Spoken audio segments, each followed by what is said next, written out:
Today we're going to continue with section 4.2, which is once again logarithmic functions.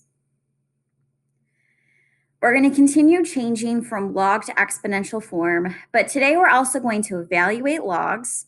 We're going to use basic log properties. We're going to find domain of logarithmic functions, and we're also going to talk about natural logs.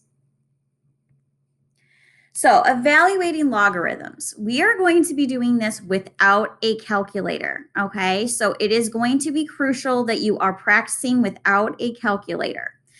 Okay, logarithms are exponents. Remember, we were writing back and forth between exponential form and log form, or log form and exponential form. So, logs are exponents. So, if you can remember this statement, it's going to be very easy to evaluate logs.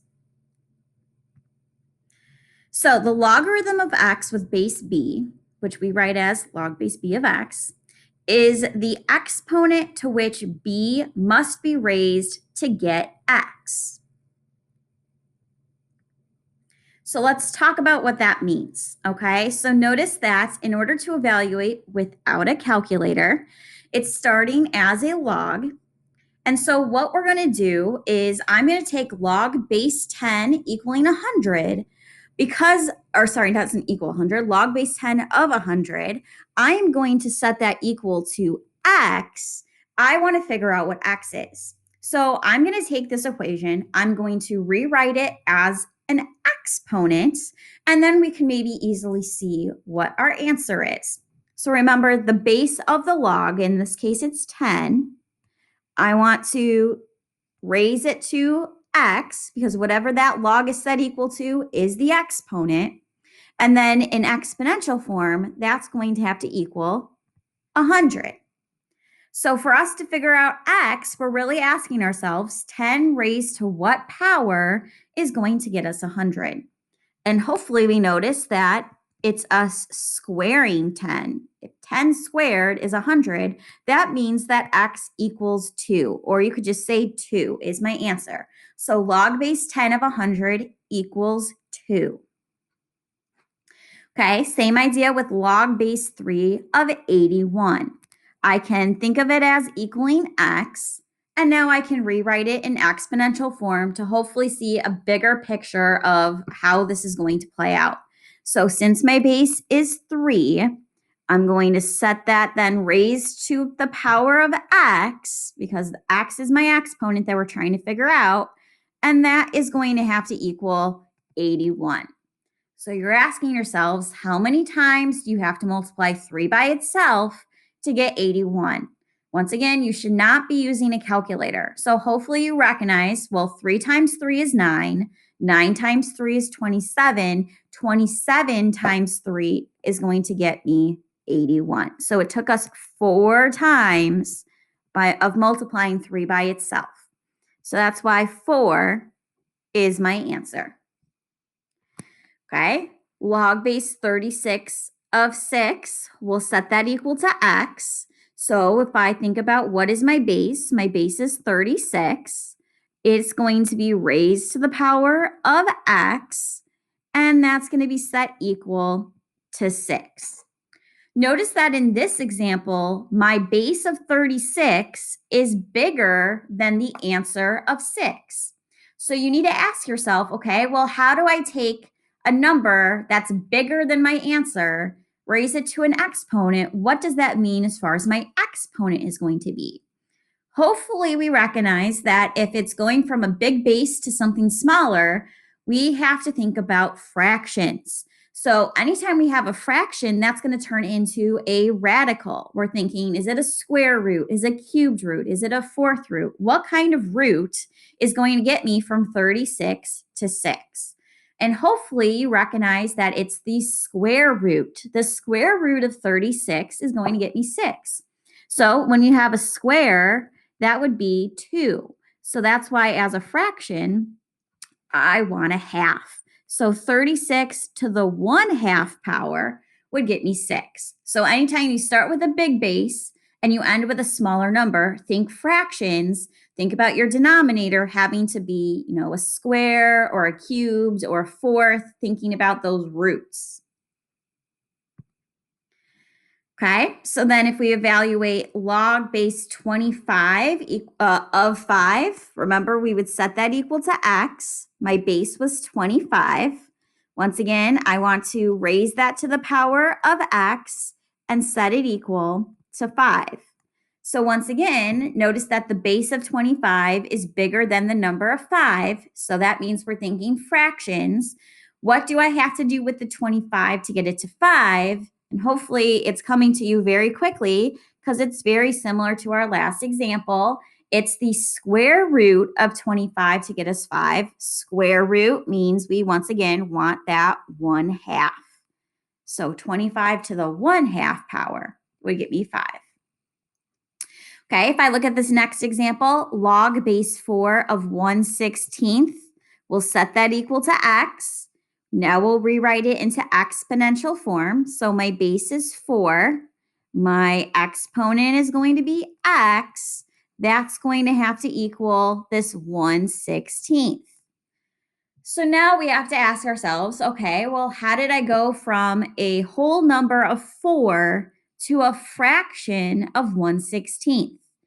Hopefully we're thinking, how do I go from something as a whole number to a fraction? We think negative numbers for our exponents.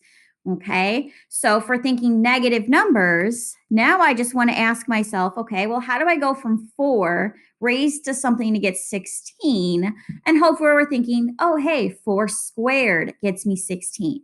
So instead of having it 4 squared, I want it 4 to the negative second because that's what's going to get me my fraction is the negative. But 4 to 16 would be double that or squaring it. So x equals -2 would be my answer. All right, so pause the video and try these 3 checkpoint problems, please. All right, hopefully we noticed that in the first one, how did I go from an 8 for a base to the 1/8? Well, once again, from a whole number to a fraction means we want a negative number, but that 8 didn't change, so -1. In the second one, 2 to the power of x equals 16. Well, 2 raised to the 4th power would get me 16, so 4.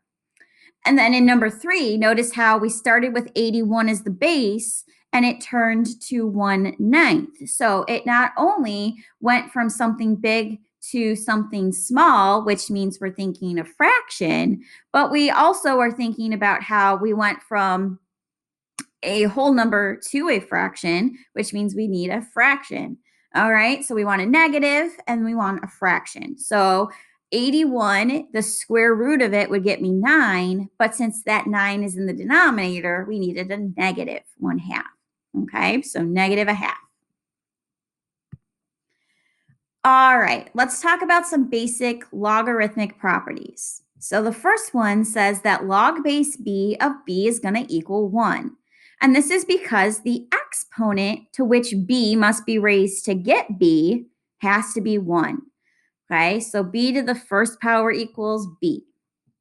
The second basic property is that log base b of 1 has to equal 0. That's because something to an exponent to equal 1, well, 0 as an exponent will always equal 1. Okay, so if a 1 is attached to your log that isn't your base, it's going to have to equal 0.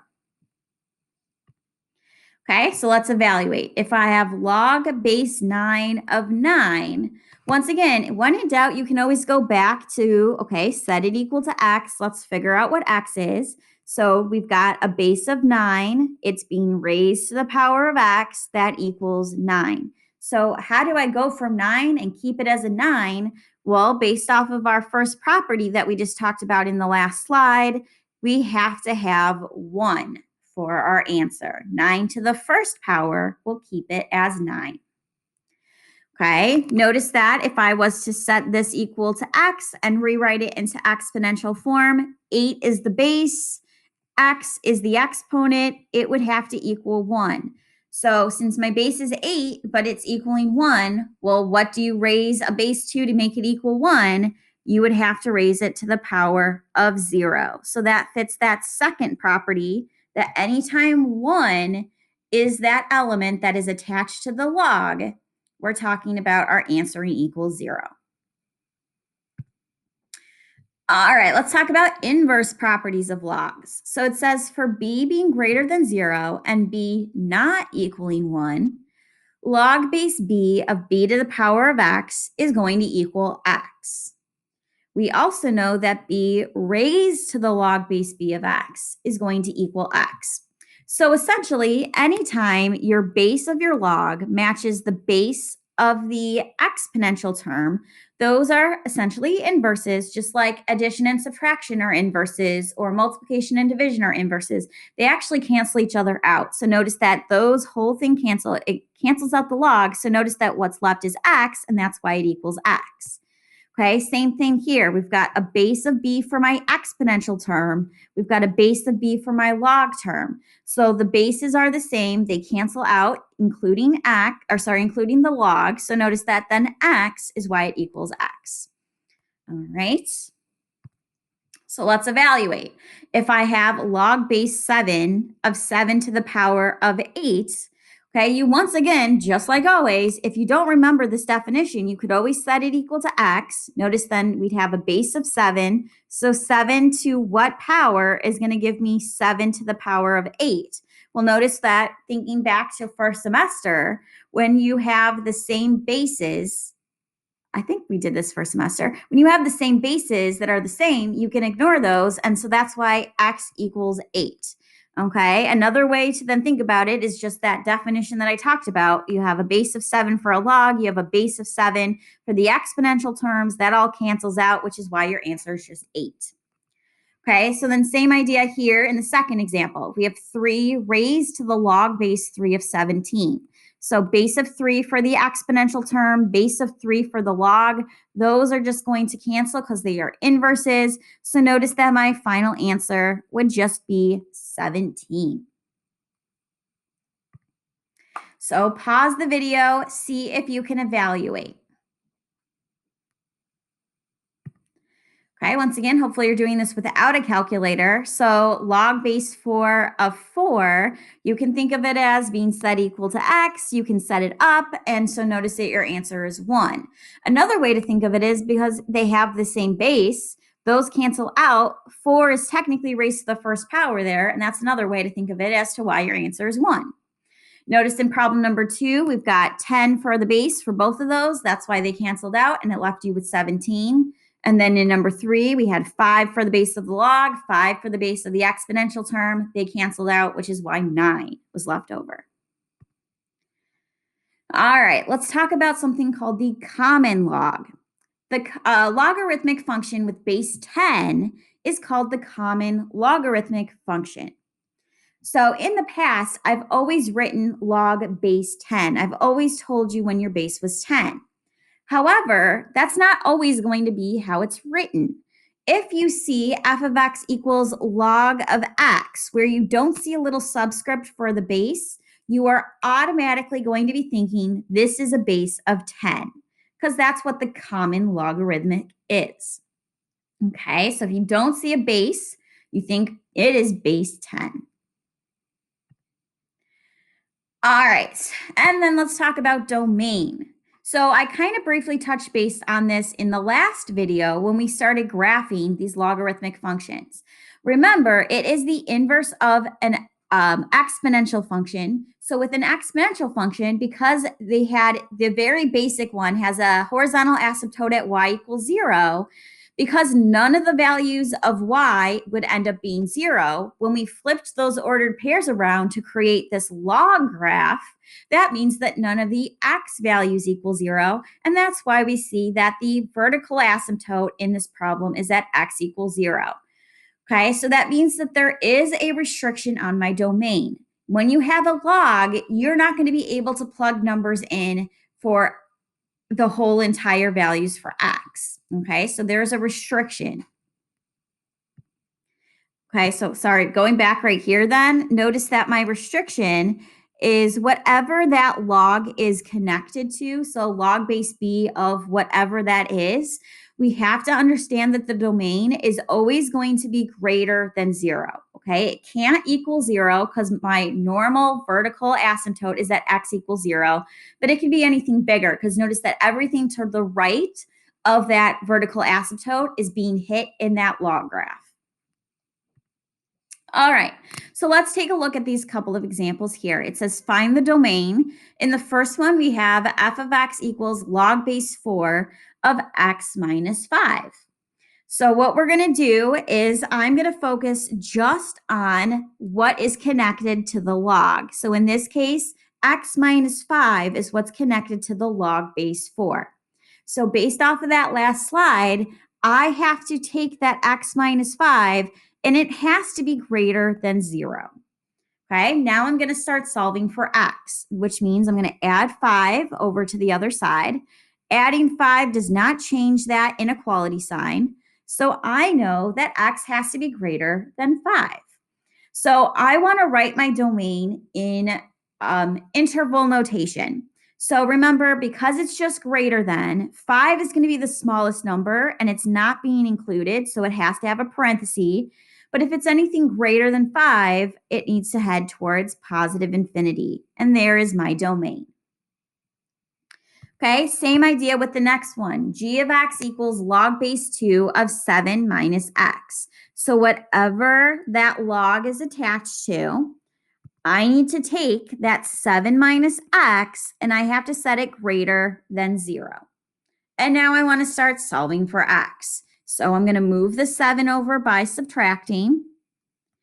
That gives me negative x, still greater than, because subtracting doesn't change that inequality sign. So 0 minus 7 is negative 7, but we're not done. We don't have x by itself. I got to divide by negative 1. And so notice here, when I divide by a negative, that does flip the inequality sign. So negative 7 divided by negative 1 is positive 7. So notice that this time my domain is x is less than 7. So 7 is the biggest number, so that's going to have to be second in my interval notation. So if it's anything less than 7, it's going to hit all of those negatives. So it goes from negative infinity up to 7. Does not include 7 though, because it's just less than 7. So you have to have a parenthesis, and there's my inequality or my interval notation. All right, let's talk about domain of natural logs. So a logarithmic function with a base of e is called the natural logarithmic function. So you could write log base e of x. However, it's usually expressed as f of x equals ln of x. So that is an L, it is not an I, which is why I always write it in cursive. So I will always write it as the natural log of x, so ln. Okay, we've kind of noticed that button before on our calculator. Okay, remember we needed to identify that button in order to find the number E on our calculator. Okay, we're still not doing anything with our calculators yet, but eventually we're going to do something with that button. Okay, but this is called the natural log. So log base E is that ln term. Okay, but it's still the same. It's a log function, okay? Even though it's written ln, it is a log. And so to find the domain of this natural log, it's the same thing that we just did with log base 2 or log base 4 or log base whatever. Okay, I'm going to take what that is attached to, and I have to set that greater than 0 in order to find my domain. So once again, I'm going to subtract 4 here to start getting x by itself. We'll have negative x is less than negative 4. I'll divide by negative 1, which then changes the inequality sign around. And so x is less than 4. So once again, 4 is then the biggest number. So I know that it's going to go second. I know I'm going to start with negative values, go up to 4, but need a parenthesis because I am not actually including 4. And there is my domain. In this one, we've got the g of x equals natural log of 2x minus 6. So once again, this 2x minus 6 is what's attached to the log. I want to set that greater than 0. So I'm going to add 6 to both sides. 2x is now greater than 6. Dividing by 2 is not changing that inequality sign. So x is greater than 3. So 3 is the smallest number, but it's not including it. So with a parenthesis, 3 needs to start us off. It's heading up towards positive infinity. And there's my domain. Okay, so you pause the video, try these two problems. Okay, we should have gotten for the first one, -5 to infinity with parentheses surrounding both of those. And then in number 2, you should have gotten -infinity to 12, parentheses surrounding both. All right, let's take a look at this example. It says the percentage of an adult height by a boy who is X years old can be modeled by f of x equals 29 plus 48.8 times the log of x plus 1. X represents the boy's age. F of x represents the percentage of his adult height. We're going to approximate what percent of his adult height has a boy attained at age 10. Okay, so I've given you a formula here. Okay, we're going to use this once again because we're talking about X representing the boy's age, and I told you that he's 10. That means I'm going to plug 10 into this X, and then we're going to solve. And so this problem, we are definitely going to want to use a calculator. Okay, so we're going to have f of x equals 29 plus 48.8 times log of 10 plus 1 in parentheses.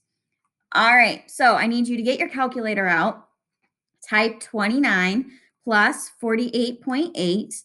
Then that's going to be multiplied. And then hopefully you see that there is a button on your calculator that says log. Notice that in this problem, I did not give you a base, which means it is base 10. And notice that on your calculator, the button log doesn't have a base next to it. And that's why that is base 10. But if we tried to use that log button when the base was log base 2 or log base 3, it would not then get you the correct answer because the log button on your calculator is only for base 10. After you hit the word log, you'll see a parenthesis. We'll type 10 plus 1. We'll close the parenthesis, and we will then have our answer. So what I want us to do is I want us to approximate to the nearest tenth. So we're going to round to 1 decimal point, and this is represented as a percent. So it looks like we have 79 point, and then we've got 81996304. So I only want 1 decimal, and notice that the second decimal is the number 1, so we get to leave that as an 8. We're talking percent, so he's in the 79.8% range there. Okay, let's take a look at one more example. So it says when the outside air temperature is anywhere from 72 degrees to 96 degrees Fahrenheit, the temperature of an enclosed vehicle climbs by 43 degrees in the first hour. The bar graph shows the temperature increase throughout the hour. The function f of x equals 13.4 times the natural log of x minus 11.6 models the temperature increase to the nearest degree. We're going to find the temperature increase to the nearest degree after 30 minutes. How well does the function model the actual increase? Okay, so notice that x is going to represent the number of minutes, okay? So notice that they're giving us 30 minutes, and so that's what we're going to want to plug in for x in this model. So we're going to have f of x equals 13.4 times the natural log of 30, and then minus 11.6. Okay, so this is another one that we're going to type into the calculator. So notice that we'll type 13.4, and then we've discovered that natural log button on our calculator before. So you're going to hit that natural log, the LN button. Notice there's parentheses. We'll type 30, and now this is where it's important. You have to close the parentheses before we subtract the 11.6. Okay, if you don't close the parentheses, you will not get the correct answer because subtracting the 11.6, then they'll think that it's a part of the natural log. But since it is outside of the parentheses, it's not attached to that natural log. I need it outside. Okay, we do want to round to the nearest degree. So we are going to round then. It says 33.9760, so on and so forth. So that means that we are going to have to round up, and it's now 34 degrees. Okay, so it says, how well does the function model the actual increase? So if they're talking 30 minutes, I want to go over to the 30 minutes. And if I look, notice that it says 34. So that means that the model is very accurate.